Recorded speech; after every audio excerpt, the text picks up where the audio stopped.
the story about getting to television really came from you being at press conferences, right? With the president. Yeah, I think it didn't hurt. Mm-hmm. You know, it didn't hurt because, again, here's some psychology. I mean, I'm traveling with Reagan on the plane in 1980 on the campaign plane, working for the Detroit News. And the last night we were coming back, I think we were in San Diego. We were flying back up to L.A., and we couldn't land, had to go to Burbank because of fog. And he was coming down the aisle shaking hands with reporters on the plane who had covered him for many months. Because the convention that nominated him for the Republicans was in Detroit that year, the paper wanted somebody with all the candidates early. So I started with him in basically June of '79. And so I was with him for a long time. More than a year. And he and I flew around the country, sometimes just the two of us in a plane making speeches at other places, you know, like he did for GE. So I got to know him really well. And so he came back, making his way through the plane, and got back to me. And I saw him when he was talking to certain reporters who he didn't know so well. He'd look down at their press badge, because we all had to have these credentials around our neck. And he'd look down and sort of read it, then sort of say, well, so-and-so. So I put mine in my breast pocket. I hid it from him. And so he got back to me, he says, well, and he's looking down, he doesn't see it, you know? And I said, you don't remember me, do you? You don't remember my name? He says, well, he says, I have to tell you, he said, that I'm really not a very good politician when it comes to names. He said, let me tell you a trick that I do. Somebody says, hi, I'm Jack. He says, well, I remember Jack, but what's your last name? Or if they say, my name's Johnson, he said, I remember Johnson, but what's your first name? So he said, I never say that I don't know the name. I just use whatever name they tell me and say, I know that, but what's the last name? So he said, that's what I do. And he said, that's what I was going to do with you. Well, so anyway, the next day is the election. He wins. We have a press conference a couple of days later in the hotel out there in L.A., and we have a full array of reporters, from Japanese television to, you know, local people to the national press. Big room, the convention room in the hotel. And we're all in there. And I'm back in the middle someplace, you know, not close to the front, but he calls on the wire services like we were, you know, talking about.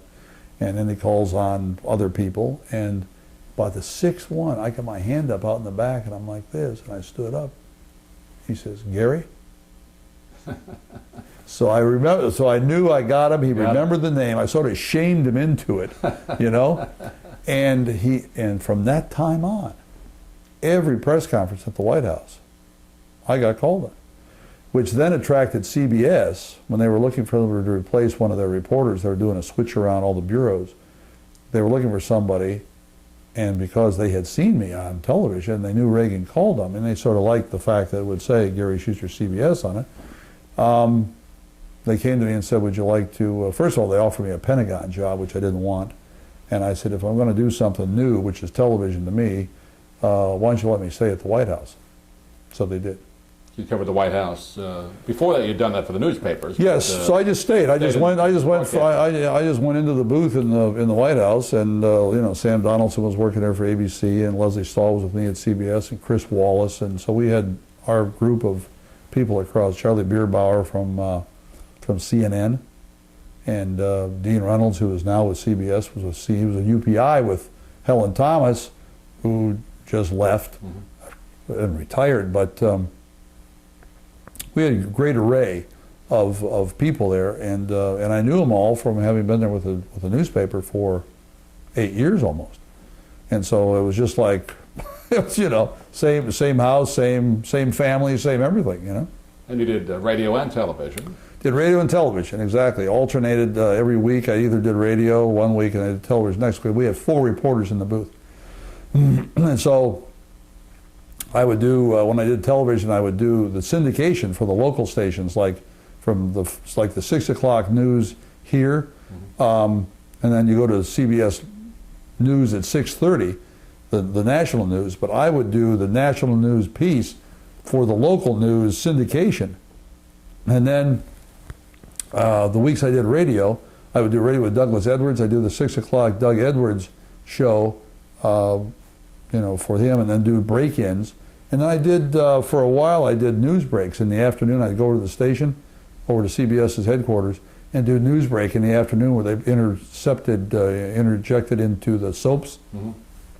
three, three pieces. I do a 1 minute news break. Right. So I did all that stuff. Traveled all over the world with Reagan and did radio and TV with him. Hosted a couple of the shows. I know you were on. I did. I substituted for Charlie Rose actually at CBS. Right. Who's now on PBS. Right, but when we went to Geneva to meet Gorbachev the first time, Charlie didn't go, and so I substituted for Charlie in Geneva and did interviews with people from the scene over there, and when I was in D.C., I also did some stuff. I did Gordon Humphreys, a senator from up in New Hampshire. And sub for Charlie sometimes there. Did Caralt on Sunday morning, would be at the White House, and Charlie would ask me some questions about one thing or another. And then did a whole bunch of shows when I was with a newspaper. Before I went to CBS, I did Meet the Press, the Agronsky and Company, and a bunch of other shows. That McLaughlin Group? Like you did that, didn't you? McLaughlin Group wasn't there when I was doing that. No, he eventually took on a couple of people who I had worked with. Eleanor Cliff is still there, and some others, but no, I didn't do him. But did a lot of others. Did a lot of others that were there. Worked with Hugh Sidey and Jim Kilpatrick and Carl Rowan, and so yeah, a lot of people. And after television, you moved on to PR work, didn't you? Well, I did. Although I worked in the White House for a year, I did Reagan's media consulting for a year with him, and did some Iran-Contra. Worked around, put up a studio in the White House. Worked on a studio idea with Howard Baker, who was then chief of staff, and some other things. But I worked in the White House for a year, and then went to Union Pacific with Drew Lewis, who had been Reagan's transportation secretary in the first term. And I got to be friends with him, and he was looking for somebody to do his sort of communications and politics and some other things. And so he and I sort of built a coalition there, the two of us, and went to New York and started working with them. And I worked there for them for 14 years, I think it was, from 88 to 90 to 2000. Mm-hmm. 2000. So I did 12, 14 years with them. What brought you down to the Lakewood Ranch area? Well, it's funny. It's funny. I mean, for somebody who's moved all around the world and lived in 10 cities and just sort of been always going, one of the places I stopped in early was here. I came down here. My grandparents lived at the Jet Trailer Park over in the Manatee River in the winter, because they would come down in winter here from Michigan. They had a place up outside of Grand Rapids for the summer, but they would come here for the winter. And so I started coming here with my parents to visit them over the winter holidays, over school break, Christmas and stuff, when I was 6. And I fished the Manatee River with my grandpa. I still have pictures of the fish that he and my dad and I caught in the Manatee River. And so I've been coming here to the Manatee River, to Bradenton, to Sarasota, to Lido Beach for 62 years. So I knew of it. So when I was getting ready to retire, I sort of looked around and I thought, hey, you know what? I'm going to go take a look at Sarasota, because I've been back here since my grandparents had passed away, and I used to come and visit them with my kids. And it'd been a while, so I thought, well, I'm going to see what's new. I'll go down there and take a look. Because I was in Tampa, had a place in Tampa. Came down here, liked what I saw. Lakewood Ranch had just sort of been up about 4 years, I think. This was in 04, 4 or 5 years. And liked what I saw. Was glad that they had developed the east side, the east end of the county, and got a nice place and liked the community and enjoy it to this day.